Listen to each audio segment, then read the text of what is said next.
Tucker Carlson, a prominent interview host and a favorite among the Russian population. When Tucker arrived in Moscow, many hardly understood what all the commotion was about. Just a TV presenter, an American. Why all the noise and hype? Why was he included in Time's list of the most influential leaders in the world, ranking even higher than Donald Trump? Perhaps you are now asking yourself, why should I watch an hour episode about some American? But the fact is, Tucker Carlson's story is much wider, broader, and more significant than the biography and secret to success of one person. Tucker Carlson's fate explains contemporary American trends and, consequently, global trends often set by America. I know some people may be watching us from the USA. We will not argue today about who is better, Trump or Harris, or how America wants to be turned into the USSR or a dictatorship of white racists.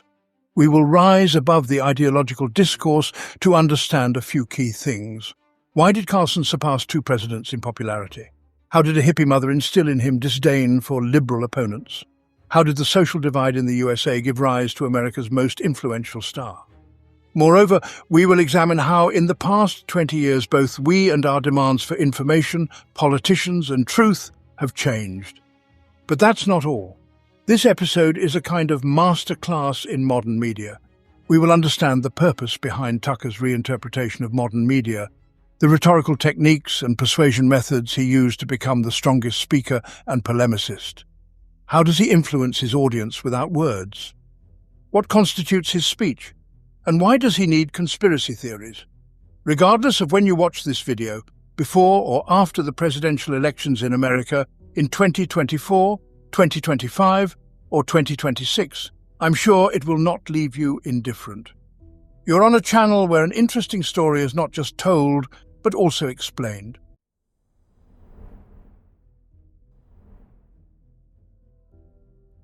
To understand how it happened that with Donald Trump miraculously still alive, Tucker Carlson, or simply Tucker, remains the most influential conservative, one must figure out two things.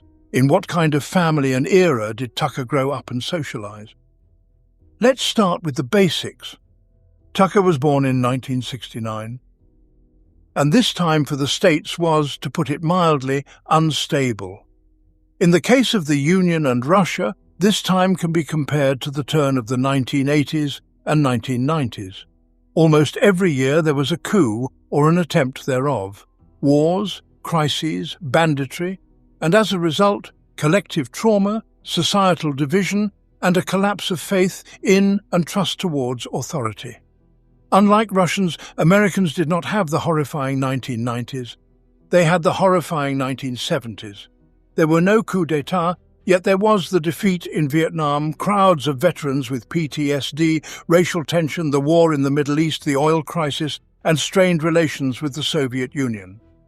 First, the Helsinki Accords were signed, then we resumed the arms race.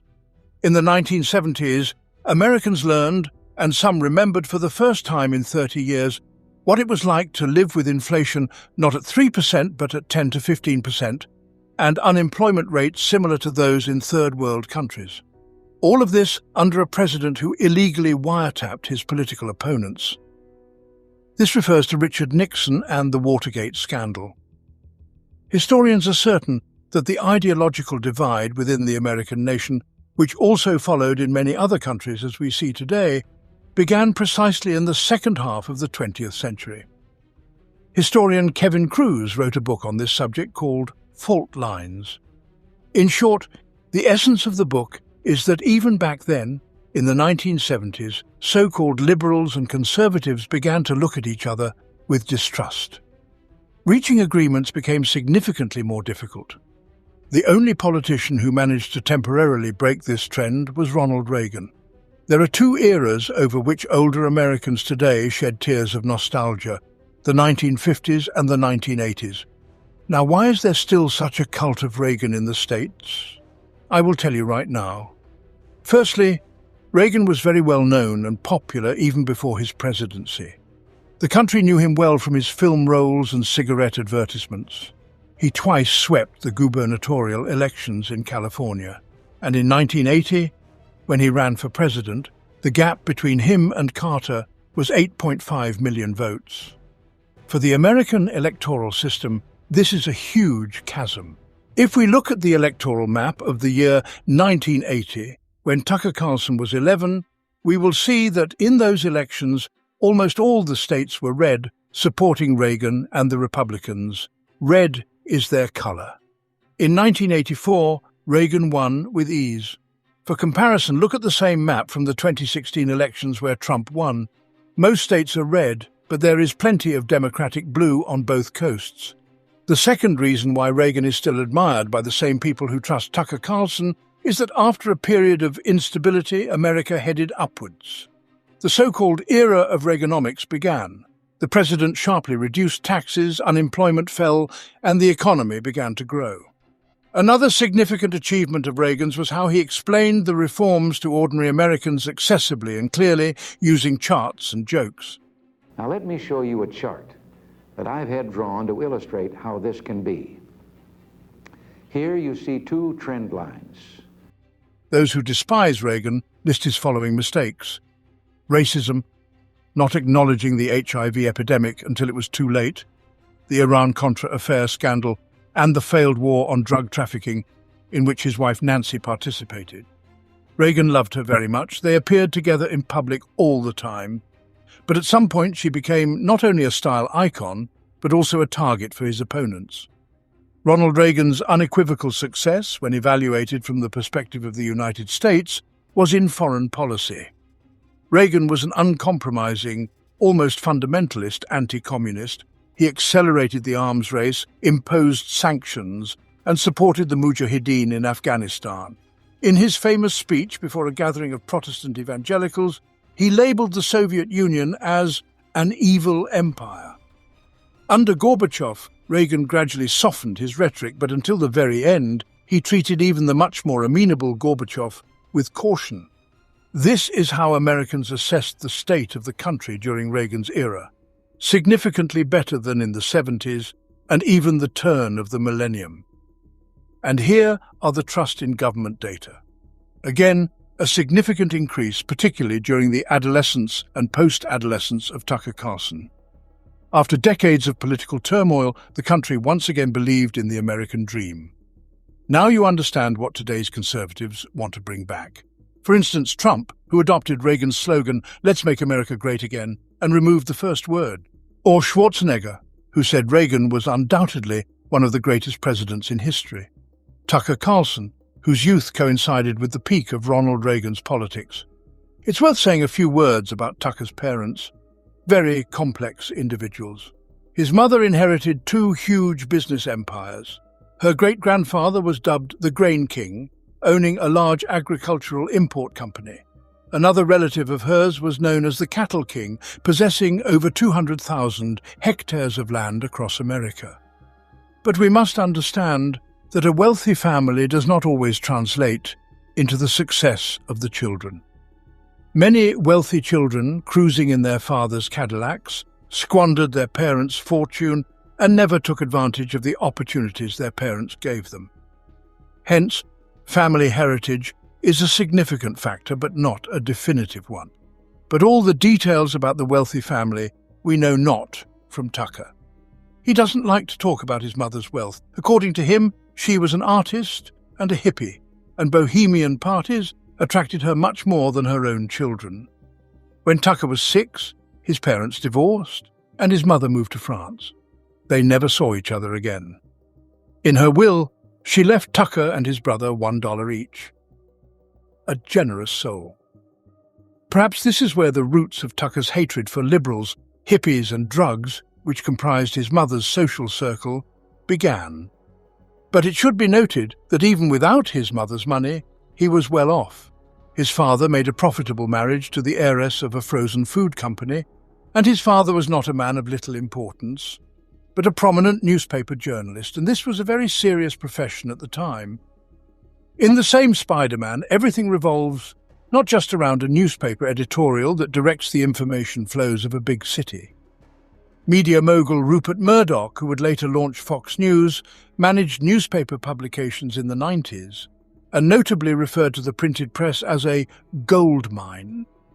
In each print publication there were 10 sections where advertisements could be easily integrated. In the early 1990s, the revenues of television companies barely exceeded $50 billion.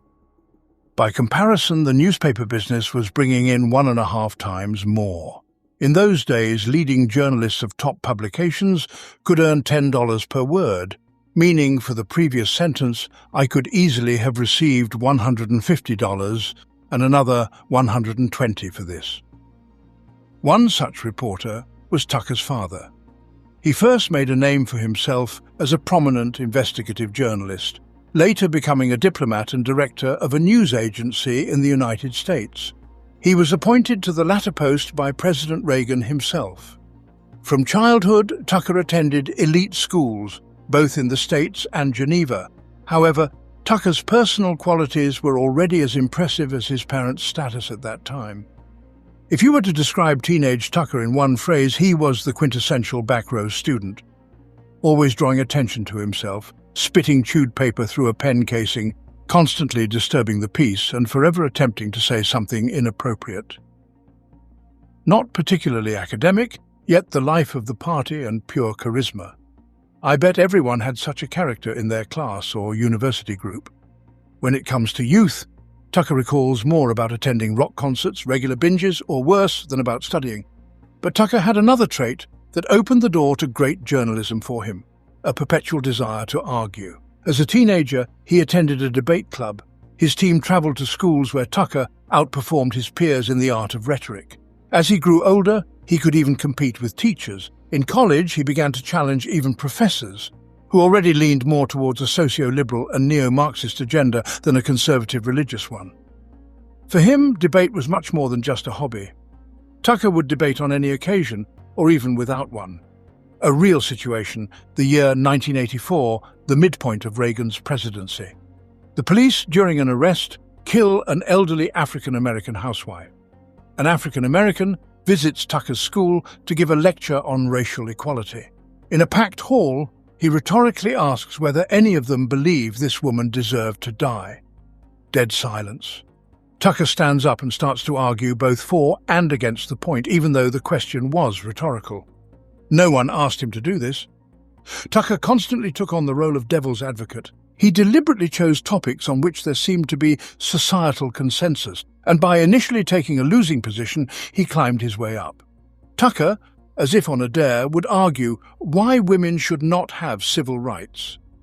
He explained why it would be better not to imprison rapists. Yet these harsh views were merely the packaging for his speech, which he could easily discard afterward. The most important aspect was the process, which fueled his enthusiasm. He genuinely enjoyed advocating for the most repugnant and controversial viewpoints. He derived pleasure from watching his interlocutors become agitated. Tucker had been a troll since childhood. Such a disposition led straight to a career in law or journalism. But after college, he tried his luck at the CIA. However, it wasn't due to patriotic convictions. To be honest, that was the only reason. He wanted to live in foreign countries and witness history in the making. But things didn't work out with the CIA.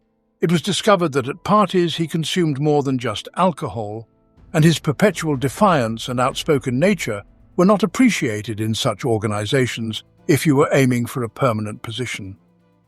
Tucker realized his path was veering towards mass media.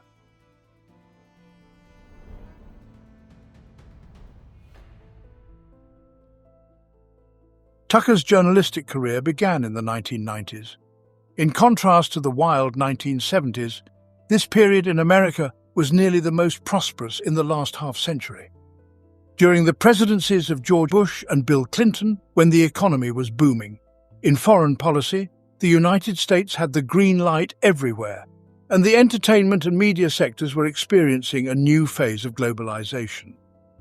The scandal with Monica Lewinsky and the 3-month bombing of Yugoslavia, even if they affected the status quo, did not do so prominently. Tucker didn't seek easy paths and got a job at Policy Review, one of the most well-known conservative publications. In those years, they were struggling and would hire just about anyone. Tucker joined the fact-checking department, where one meticulously verifies information before it goes to print. Ironically, considering that some 20 years later his opponents would dub Tucker the king of disinformation. Within a few years, Mr. Carlson rose from an apprentice to a well-known author. He was writing articles for a dozen major newspapers and was very active.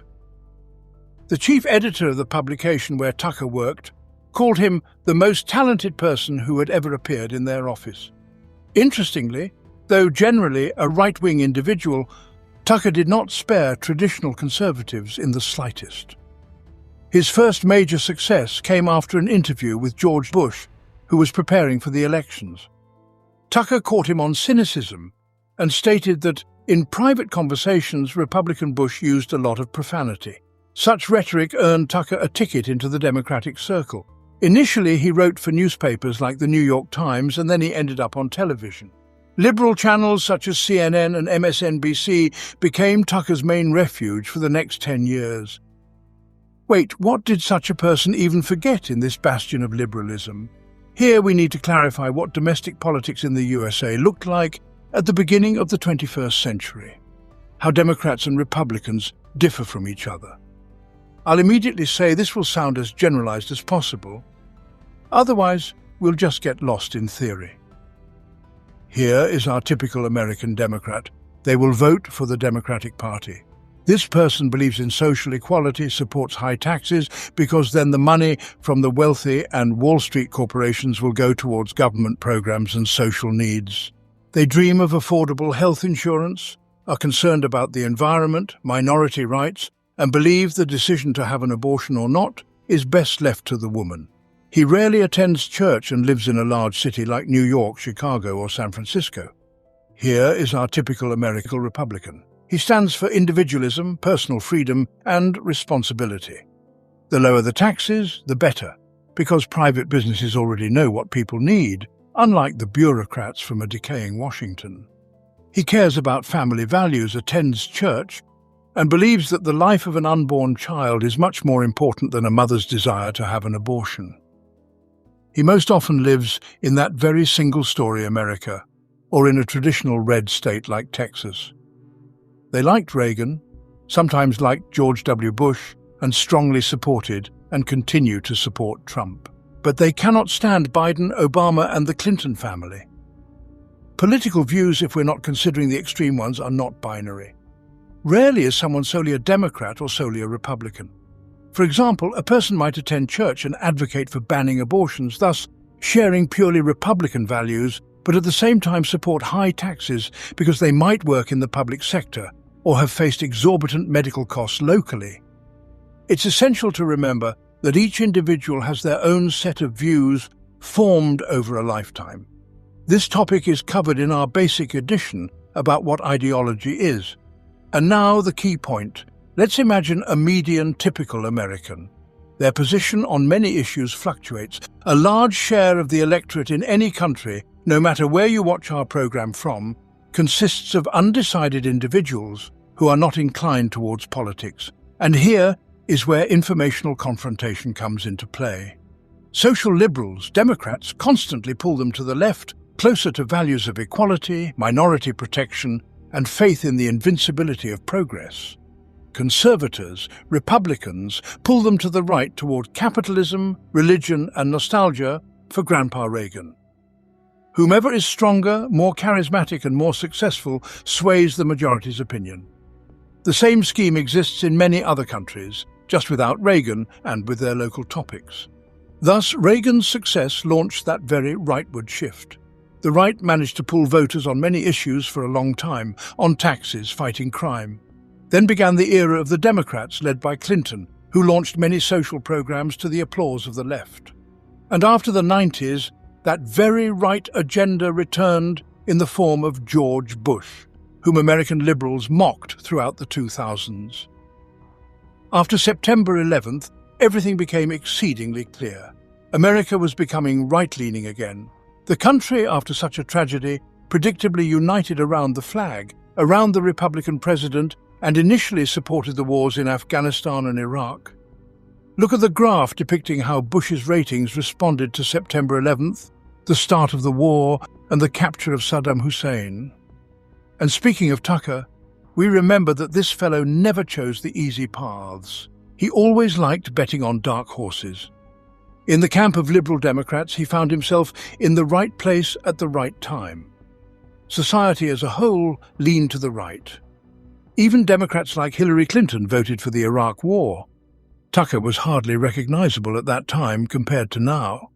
He criticized Senator McCain, who was Obama's opponent in the elections, for his age. McCain was 72. He accused conservative newspapers of bias while calling the liberal New York Times a publication that valued its reputation and handled facts with care.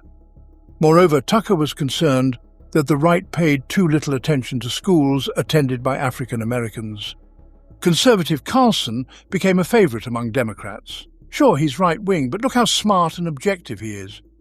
In the 2000s, Tucker aimed to appeal to everyone to establish himself in the media industry, where competition was fierce, and to reach a wide and diverse audience.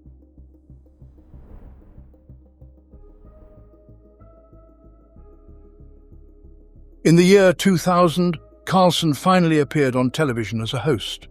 The timing was right, as television was king of the media sector at that moment, and print media had started to decline. Remember, Rupert Murdoch said that newspapers were a gold mine. In 2005, he reported that this mine had been exhausted. Subscription-based cable channels became America's main entertainment platform. It was then that HBO's masterpieces like The Sopranos and Sex and the City were released. The format that combined Hollywood and television replaced endless detective series and sitcoms. Today, we live in a world of endless subscriptions and services producing their exclusive series. At the beginning of the 2000s, this was revolutionary. The key factors, of course, were money and audience. In the 2000s, American families became hooked on television. Take a look at a couple of charts. Here is how much money was spent on television advertising. Here is the number of viewers and television programs. The rise began in the early 2000s. A similar situation occurred with political television channels where Tucker went to work. There is something to explain about them as well. The major political television channels in America are not state-owned but private. Cable TV survives on its own approximately 90% through subscription fees and, of course, advertising. They're not directly owned by the Democratic or Republican parties. On the contrary, the shareholders of the holdings owning these channels choose which of the two parties to support and to whom to send donations, especially during elections, not out of the goodness of their hearts, but because there is a benefit. Suppose we have a large business, say, a metallurgical company or a network of farm products, and this business has its interests. We can declare them publicly, or we can quietly approach politicians directly to have these interests defended. And for politicians to do what we want, for example, to pass a law or conversely to not pass one, we need to give something in return. For instance, we can finance an election campaign, invest in a party or a specific candidate. In the series House of Cards, the process of such lobbying is portrayed quite realistically. However, there are no guarantees given to anyone. For instance, the Fox channel obviously supported Donald Trump in the election this year. They actively lobbied for their vice presidential candidate. But Trump went ahead and chose James Vance instead. This is where chance plays its role, and there's nothing you can do about it. When Tucker began building his career on the rapidly growing cable TV, he also succeeded there. His strategy of neutrality worked. Look at how he appeared in those years. The main feature of his image, besides his grandfather's suits, was a bow tie, chubby, rosy-cheeked, smiling. Most importantly, he spoke to the point. Tucker was still a Republican, but he allowed himself to disagree with the party line. Tucker enjoyed the against all mode since his university years. For example, he openly criticized the war in Iraq after visiting Baghdad.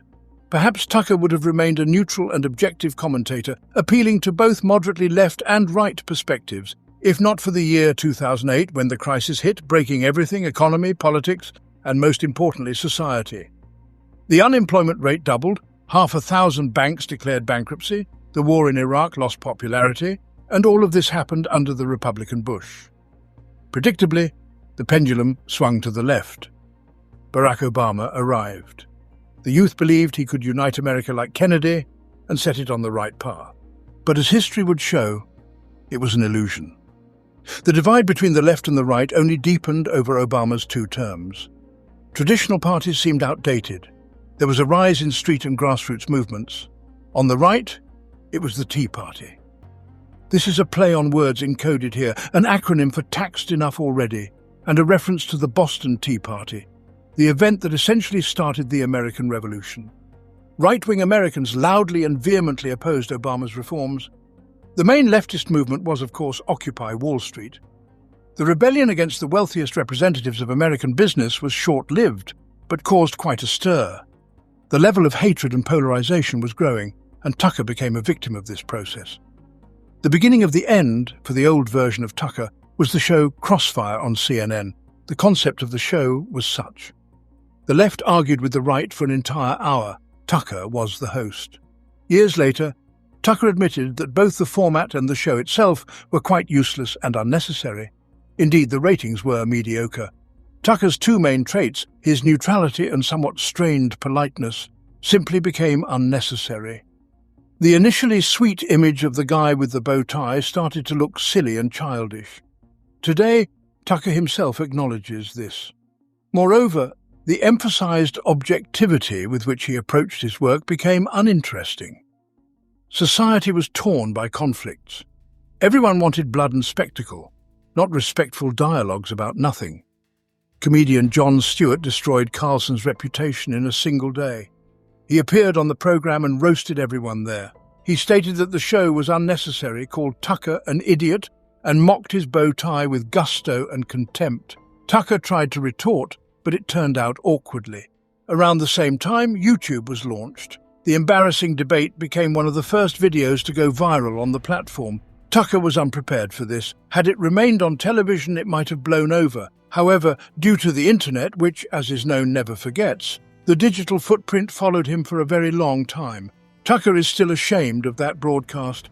A couple of months after that scandal, Tucker was fired, and the show was also cancelled. The director of CNN sided with Stewart, who simply walked all over Carlson.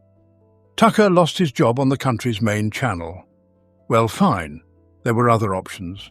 He moved over to MSNBC, an even more liberal channel. Tucker tried to play the same card. A friendly, smart and objective conservative who diluted the channel's leftist agenda. Initially, it worked well. The show lasted on air for 3 years, but was eventually cancelled. It was in the year 2008.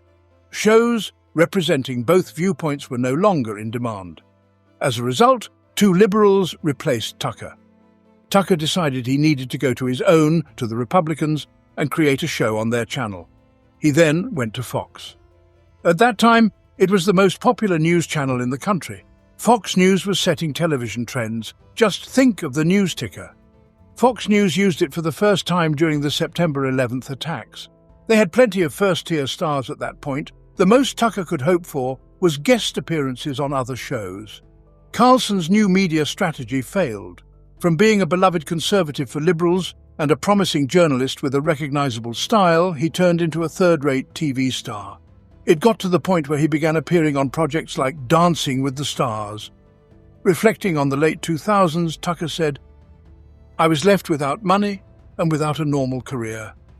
I realized that I'd taken a wrong turn somewhere." All these failures led Tucker to one simple conclusion. He had to evoke emotions when society was divided. The demand for objective facts was far less than for unequivocal opinions.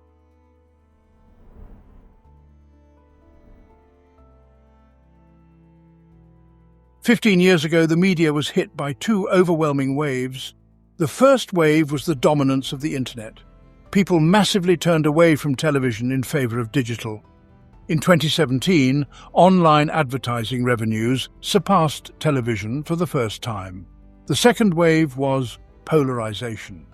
The era of restrained dialogue during talk shows was ending. Now, liberal leftists chewed over the right-wing position for the left-wing audience themselves. Why was anyone else needed? Conservatives on Fox News did the same. Thus, information bubbles the size of the entire country began to form. social media only accelerated this process. Take Twitter, which in America is much more politicized and influential than in other countries. Thanks to Twitter, people began communicating in slogans.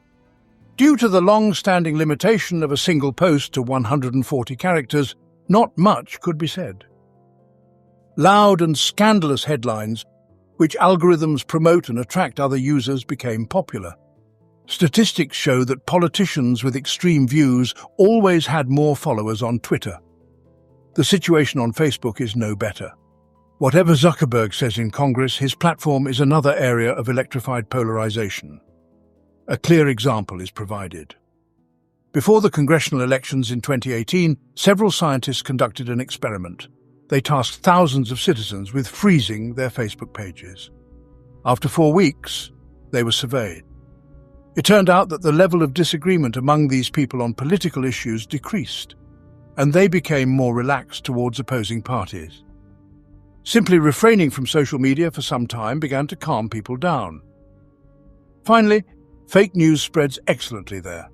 People started using this quality of social media as a mass media weapon. A truthful and balanced position will not make your blog more popular. An angry, militant, loud call will, and very quickly. Over time, more serious media adopted the same approach. The Huffington Post was the first to occupy the niche of yellow left-wing media. The publication combined the liberalism of CNN and tabloid-like trash content. They quickly amassed $30 million in investments, reworked their headlines to make them easier to Google, and immediately found their audience. At that moment, Tucker Carlson looked at this and thought, why not create his own Huffington Post, but with a conservative agenda? Thus, the site, The Daily Caller, emerged, and it is a unique project. First point, conservatism in everything. The publication lived solely on right-wing money from Republican Party sponsors. Tucker managed to obtain $4 million from them. The authors and editors of the publication were equally conservative. To emphasize creativity, Tucker Carlson placed a ping-pong table and a huge beer keg for inspiration at the center of the office. Second point, it's a clearly defined position. When Tucker's television career hit a snag, he realized that maintaining neutrality was ethically right, but not profitable from a business standpoint. One had to use social division to gain even more audience, including those who had not previously read the news simply due to age. They were too young in the 90s and early 2000s. From a markedly neutral journalist, Tucker rebranded himself as the most subjective. Opinion, not facts, was put at the forefront. The editorial team was inspired by gonzo journalism, a genre where reporters write eccentrically, with humor and without claims of objectivity. Opinion and personal perception are strictly at the forefront there, unlike in old-fashioned factual journalism. The legend of the genre, Hunter Thompson, who wrote Fear and Loathing, was Tucker's favorite journalist since childhood. Third point, sensationalism. Investigations became a hallmark of the publication. With the prefix pseudo, the Daily Caller regularly published fake news, showcased edited videos that portrayed liberal journalists in a negative light. The falsehoods were debunked more than once, yet the site's attention continued to grow. The typical logic of a backbench troll became the new media strategy. Finally, to completely break all patterns and maintain respectability, the Daily Caller itself declared war on fake news. They launched the site Check Your Fact to verify news messages on the internet. This, despite the outlet publishing materials with headlines like Democrat Congressman frequents prostitutes and doesn't even pay, based on only 2 anonymous interviews as evidence, or exclusive Democrat Foundation supplied diluted HIV drugs. As it turned out, the only source for conservative journalists was a report from the little-known Politics, where the claim about the Clinton Foundation was not even a claim, but an assumption. After each such revelation, liberal journalists issued refutations en masse. But this had little effect. To understand why the tactic of debunking does not work, let us turn to psychology for a moment. The refutation of fake news does not erase the lie from our memory. All it does is reinforce the position of those who did not believe the fakes anyway, or believed in others from a different political camp. Studies show that if we saw a fake say, in 10 sources and read a refutation only once, even if it was thoroughly reasoned, the lie will stick much more firmly in our memory. Moreover, the ratio does not necessarily have to be 10 to 1. If the lie is very primitive, a couple of sources will suffice, and no refutation will help. In propaganda, this trick is called throwing in a rotten fish. If it is tossed to you, it is very difficult to wash off later, especially if you lack a support group willing to stand up for you for free in the comments, or if you take the negativity too much to heart. We must not forget that fake or half-truthful information spreads far more actively than truthful information. These conclusions were reached by scientists who studied discussions on Twitter. According to their calculations, true news is perceived as a given. However, the spread area of misinformation and rumors ranges from 1,000 to 100,000 people on average. However, it would be a mistake to portray Tucker as a puppet who only wrote fake news. This is not the case at all. Tucker was the first to occupy the vacant niche of right-wing online journalism, and he succeeded. He skillfully combined tabloid sensational articles with more neutral ones to simultaneously attract a new audience and expand, while not alienating, the more moderate right who are used to watching Fox and listening to right-wing political shows on medium radio frequencies, of which there are extraordinarily many in America. Such an approach to content in the political environment looked fresh, said Tucker. The readers of the Daily Caller are those who are tired of conventional news. Reading exclusive commentary from leading right-wing experts on your phone is something new. If you add a mix of scandals, intrigues, and investigations, consuming such content becomes much more interesting. As a result, within a couple of years, the site attracted 3.5 million unique readers each month. The site quickly became profitable and even joined the White House press pool. The main lesson Tucker Carlson learned from the Daily Caller experience is that provocations have a future, and he had a talent for them since his school days.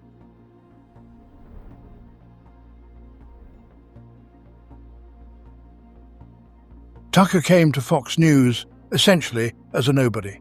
He was like Nikola Jokic, the current NBA superstar, who was initially drafted at a completely insignificant position.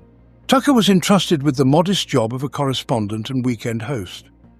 But the rapid rise of the Daily Caller changed everything. Viewers and, most importantly, the executive producers understood. He was now not just that guy with the bow tie humiliated by liberals, but the founder of the most popular right-wing online resource in America. Tucker began appearing more frequently on television, and his dominance in the right-wing internet segment only strengthened his position. It is worth reminding here, regardless of which rung of the career ladder Tucker was on, he never stopped being a demagogue. Moreover, with each passing year, his statements became sharper and cruder. First, he says, Iraq is a crappy place with semi-literate primitives, and then explains that it is just because he dislikes terrorists. First, he claims that women are primitive beings, and then adds that it's a joke, just like the statement that Canadians are the mentally retarded nephews of Americans. In essence, he first makes a vivid splash of information, watches how the ripples spread, how supporters respect it, and how opponents get outraged, and then he can dampen the moderate uproar. As a result, Tucker developed a bright, controversial, and easily recognizable personal brand. And then came the man who turned American politics upside down, reshaped the Republican Party, and became the symbol of a generation of flamboyant populist politicians, Donald John Trump. In general, Trump's personality is a topic for a separate video. Write in the comments if you'd like to see his profile on our channel. Trump's unexpected victory in 2016 showed that there is a demand for right-wing ideas much greater than expected. Rupert Murdoch, the owner of the Fox channel, faced the task of harnessing this wave and packaging it into some new show in a new format, preferably with a skilled provocateur and charismatic figure. After all, you need to sell advertisements, preferably at a higher rate, and accumulate an audience to enhance Murdoch's media influence. There was no better candidate than Tucker for the role of such a provocateur and charismatic figure. In November 2016, a week after the elections where Trump unexpectedly defeated Clinton, a new show, Tucker Carlson Tonight, debuted on Fox News. The first episode immediately became the most popular news broadcast of the year. That evening, it was watched by nearly 4 million viewers. What did Tucker usually talk about in his shows? He criticized migrants from Latin America, expressed outrage that feminists engaged in science, and complained that the new ethics had made M&Ms gender-neutral. The green M&M no longer wore sexy boots, now it was in sneakers. Why? It's clear that we have plucked out the most vivid, quotable examples out of context. Not every show turned into such a hullabaloo. Contrary to memes for an ordinary resident, say from Russia, regularly watching Tucker's show would be completely uninteresting. America is highly Americentric, and Republicans especially so. Most viewers are uninterested in all these international conflicts, the European Union, and starving Africa. They will always find it more interesting to listen to what is happening in America. And Tucker understood this well. In a typical show, he would talk about how an unknown lieutenant governor of some state got involved in a corruption scandal. He consistently proved that a journalist from a left-wing television channel presented a news piece incorrectly somewhere, or gave the floor to a CIA informant who criticized the FBI. In general, he made a show for Americans. He even criticized Trump, by the way. The main idea of the show was the defense of Trumpism, but not of Trump himself. Conditionally, we stand for conservatism, for low taxes, and for prioritizing domestic policy over foreign. However, the way it happens in practice does not satisfy us. Tucker became a bigger Trumpist than Trump himself, and it was a working tactic. And why? Trump's victory and the right turn in general is not a manipulation, interference, or accident. Distrust towards elites, a desire to limit migration, reduce taxes, even exit NATO, these ideas were not invented by Trump. They were already in the minds of right-wing America. Trump just managed to express the demands that were already in people's minds and hearts correctly. And most importantly, he convinced people to go out and vote for him. It was clear that it wouldn't end with Trump. Donald would leave sooner or later, but the political views would remain. Someone needed to articulate them. And then Tucker, together with Fox News, formulated the main idea of his show, Trumpism without Trump. He defended the ideals of Trumpism as a political doctrine, but never portrayed himself as a fan of Trump or his best friend. Therefore, I would say that Tucker's strategy worked. Distancing from Trump helped Carlson and Fox not to suffer along with him when mass riots occurred in Washington. True, they didn't quite manage to get away scot-free, but more on that later. As for the new ethics, Tucker always walked a tightrope in point shoes. If Tucker had continued working at CNN, he would have been cancelled after the very first such broadcast. Left-wing and far-left journalists experienced shock from Tucker daily, each time as if it were the first. In the early 2020, liberal media seemed to adopt a new pastime, collecting quotes from Tucker for which his career should be buried. Because of all the things that Tucker is, a conspiracy theorist, a misogynist, Islamophobe, a troll, one of the most dangerous is that he is the most prominent vessel in America for white supremacist talking points. Tucker's audience supported all of this. Is this behavior worthy of the title of the world's most influential conservative? Instead of focusing on ratings, could he not have behaved more appropriately and attempted to unite the nation rather than continue exacerbating these contradictions? This was a question Tucker either did not contemplate or could easily counter. And just look at our opponents, he would argue. They do the same, a very straightforward tactic too. Instead of apologizing, he continued to make his show even more viral and popular. After each broadcast, he would sit at the computer and look over viewer ratings. For instance, if I talked about migrants here, viewers kept watching without switching channels. We'll expand this segment, and there was a drop during this dry expert interview, so this part will be cut from the broadcast. And so each time Tucker observed what worked better or worse and adjusted the show's structure to boost its ratings. And he succeeded. It is important to note that Tucker's evening show aired in prime time at 9 p.m, and it aired every weekday for several consecutive years. Tucker became practically a family member to his audience. Tens of millions of Americans knew that tonight, after work, they would hear another piercing commentary on how America is descending into an abyss and communism due to liberals. Tucker's show helped the audience relax without stepping outside their information bubble. Tucker built up his trust index with the audience and became something more than just another TV host. In the end, in just a couple of years, Tucker cemented his status as the leading journalist in America. And why be shy, perhaps in the whole world?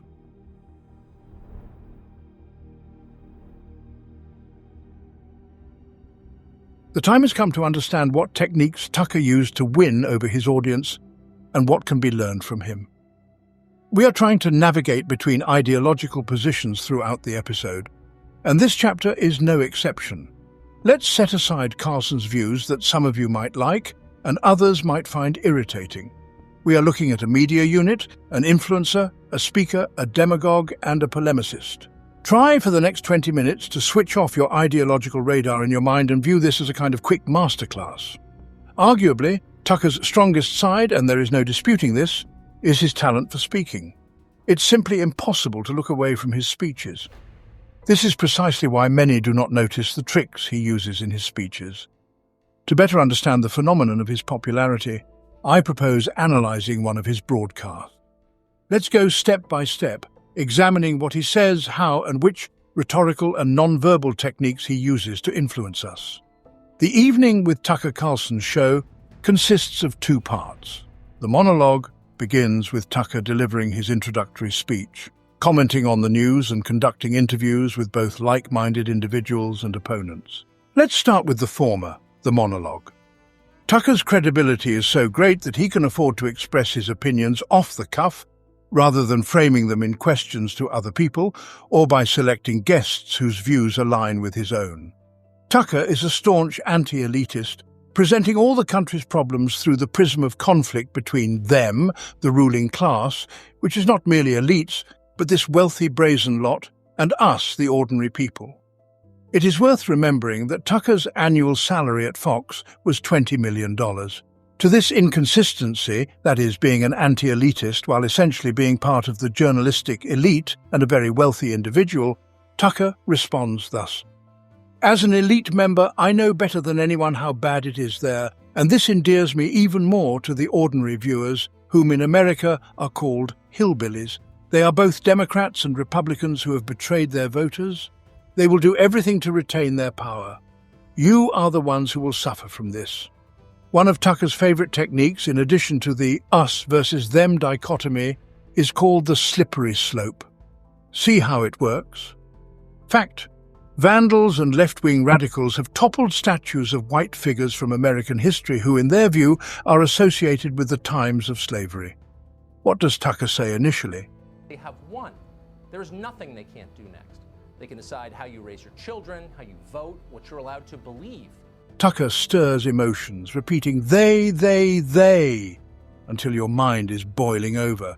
Let's fast forward a bit. Its goal is to end liberal democracy and challenge Western civilization itself. This is an ideological movement. Okay, now we're really scared. Let's fast forward a bit more. So don't be surprised when they come for your church. Why wouldn't they? Again, we started with an act of vandalism. And instead of calling for the trial of specific vandals or discussing the causes of hatred in ultra-left circles, we began sliding down the slope.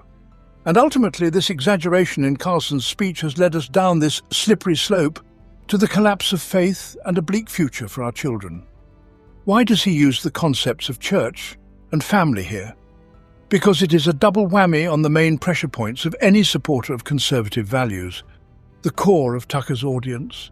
Constant hints at the end of the world, emotional strain, and an apocalyptic view of the world are yet another striking feature of almost all his speeches. These people hold all the power. You have none. That means everything you have belongs to them. The end of the world is supposed to happen because of illegal immigrants, because of Venezuelans, Colombians, and hundreds of thousands of other people, including those from the former USSR, who are infiltrating across the border with Mexico. This is generally the common thread of all his shows and the main theme of Trump's supporters. As if to say, migrants are not bad people, we welcome them all. But here are 100 arguments from economics, sociology, and criminology as to why there should be as few of these people in our country as possible. Gypsies pay no attention to either law or order. The Roma have little regard either for the law or public decency. They defecate in public, chop the heads off chickens, leave trash everywhere. Anti-immigrant narratives go hand in hand with the main conspiracy theory of recent years, the theory of the Great Replacement. In short, the essence is as follows. Democrats understand that they cannot win elections, so they try to bring in more immigrants, make them citizens, so that all these Latin Americans will then vote for them out of gratitude in about 20 years. And in the meantime, the real America of hillbilly and rednecks will gradually die out. This is allegedly how the Great Replacement will happen. However, while scaring the right-wing voter, Tucker does not mention the sociological data that completely undermines this replacement theory. The thing is, Trump's popularity and the overall right-wing agenda among the Hispanic population in America are growing. Alongside outright nonsense like sexual harassment was invented by Democrats, Tucker provoked more subtly. For instance, he interviewed Andrew Tate, who became a symbol of resistance against the new ethics and a figure in the fight against women's rights. All the leftist youth hates him, but no one was forbidden to speak with him. Now let's move on to the second part of the broadcast, the interview. It should be noted that in almost every episode, Tucker hosts a couple of guests, and these used to be people from different ideological camps. Here is where another of Tucker's strongest skills becomes apparent. Not only does he appear convincing when he's alone in front of the camera, he is a brilliant debater. It's no wonder he honed this skill from his school days. However, in debates, Tucker wins not only with logic and facts, he acts more cunningly. Firstly, the team of editors thoroughly studies each guest's biography. If it's an opponent, they search for and find controversial statements and skeletons in the closet, all of which they give to Tucker in a short brief. By the time of the interview, he is fully prepared. One unusual tactic he uses is saying to opponents, "We literally share the same position," or giving some kind of compliment. These words literally stun the opponent. Tucker takes the initiative and forces the guest to defend themselves. This is how it worked in a conversation with Robert Reich, the former Secretary of Labor. He joined Tucker's show to discuss Trump's economic blunders. He was ready to argue, debate the topic to the end. And then Tucker called him a Trumpist. The smart people in the party like you, who've had a consistently populist economic message for all these years, also aren't giving him a chance. Reich had prepared hundreds of arguments against Trump, and Tucker masterfully changed the topic of the conversation. Now the Secretary of Labor had to prove that he was not a camel, and as you understand, that's not so easy. Just listen to how it threw the guest off. To cheer him on. What was the outcome? Reich came on the show specifically to criticize Trump and ended his appearance supporting him. Great. Let's hope for the best. All that was left for Tucker was merely to cheer up poor Reich. They're true. What if he's vindictive and small-minded, but he stops TPP? You have just witnessed Tucker Carlson's trademark laughter. Tucker's laughter has been the subject of memes and compilations for about a decade now. It's such a unique combination of sounds. Loud laughter is another important weapon in his arsenal, and Tucker laughs for different purposes. Sometimes he uses laughter as a flavor enhancer, seasoning his arguments with it to more clearly convey his attitude to the audience, like quoting news from the liberal Huffington Post. That he won't. Which is the new standard, I guess. And here, laughter is used as a defense. When Tucker is attacked, he lets the audience know the opponent's arguments are ridiculous. Tucker Carlson falsehoods. Okay. And I can sit here and I can read them to you one at a time. I appreciate it. Tucker's enormous nonverbal advantage is his expressive face. He constantly grimaces. His reactions are frequently shown in close-up. Without saying a word, he expresses his opinion through facial expressions. Notice that if he's interested and wants to engage the audience, he literally listens to the guest with his mouth slightly open. 1, 2, 3. If during the opponent's speech he hears something he doesn't like, he immediately furrows his brow, clearly showing his stance, as if renouncing the interlocutor's position. The interlocutor hasn't even had a chance to formulate anything, and Tucker has already drawn all attention to himself, essentially interrupting him by sending a non-verbal signal to the audience through his eyebrows. It's ridiculous. Now you understand why eyebrows shouldn't be underestimated. They are reliable assistants in rhetoric, but often Tucker doesn't hesitate to sharply interrupt a person to set his own rhythm rather than follow the opponent's lead. Hold on. And, I'm sorry, but hold on. Then he formulates a question, and the most interesting part begins. This might include a question with a false dichotomy, which cannot be answered normally, or a bait and switch of the thesis. A very stylish tactic when you distort the opponent's statement to make it easier to counter. For instance, your opponent, say a fictional John, claims he's against fines for violations in waste separation. You interrupt him and assert that John just said he's against waste separation. Apparently, he prefers to live on a planet where his children walk on broken glass and whales in the Pacific Ocean breathe through plastic bags. Tucker loves using the bait-and-switch tactic. In your column. So if you're writing a column that says the people who are for Trump are Nazis and Klansmen and North Korean dictators... No, I mean, I said precisely the opposite. I said that one can't stereotype Trump voters any more than one can stereotype anybody else. That was in that column right there. Tucker's unique trait is being a very attentive listener. You can't talk him out of anything, and there's no escaping answers. If the guest answers not directly but circumstantially, Tucker uses his signature move. Please answer the question. I'm asking you a plain question. You're not answering or filibuster to answer a simple question. Please succinctly answer the question. The phrase, answer the question, might be repeated off camera 10 times. Resisting this pressure feels like facing a Charcot shower, which is very difficult. Countering it is also hard. It's a shame that Tucker is almost unbeatable. Well, not quite. If you and Tucker hold similar views, the interview is likely to go smoothly. Tucker's conversations with supporters are what you'd call a softball. Such soft, passive discussions. There won't be any questions that put you in a bad light. There will be no losers. But if confrontation begins and the argument escalates, there's a chance to pull off a draw. But you must be extremely careful. Under no circumstances should you dodge questions.